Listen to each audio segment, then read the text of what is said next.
Hello and welcome to a new paper summary. I'm Ontiveros and this time I'll review my most recent article, Bandgap Engineering on MXene compounds for water splitting. Let's start with the main problem. Nowadays, our energy demands still depend on traditional fossil fuels like coal, oil and natural gas, even though they are not renewable and have a negative impact in the environment. That's why there's a clear push to shift towards renewable resources and address global warming. In this context, hydrogen, a clean burning fuel, is the most promising option to meet these goals. There are different methods for producing hydrogen, but one of the most eco-friendly is by water splitting, where water is broken down into hydrogen and oxygen.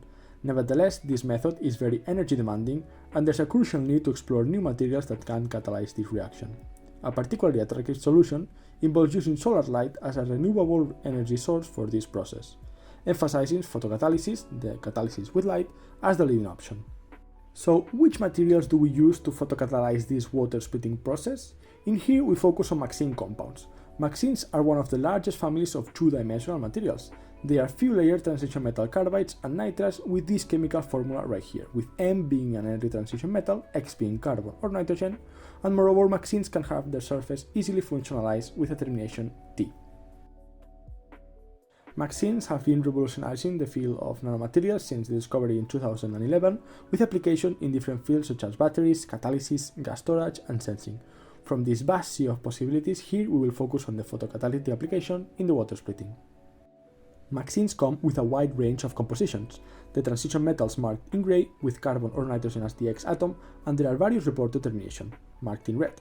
Here we will concentrate on the oxygen-terminated MXenes with the fewest layers, when n equals 1.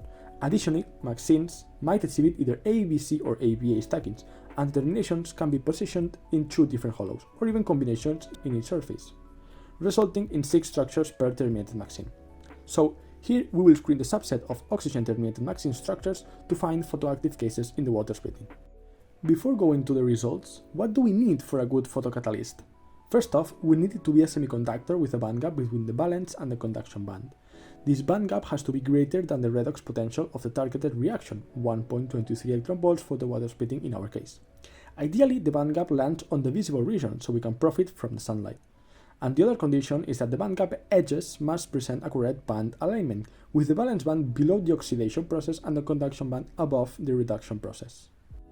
In this way, when the light excites an electron from the valence to the conduction band, the electron-hole pair created can combine with the proton and the water, leading to an alternative pathway for the electron transfer, with lower energy barriers and faster reaction, photocatalyzing the process.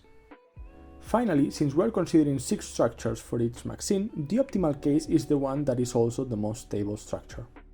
So let's get to the results found in this work. Pristine MXenes without a termination presented all metallic properties, so they are not applicable for water splitting process.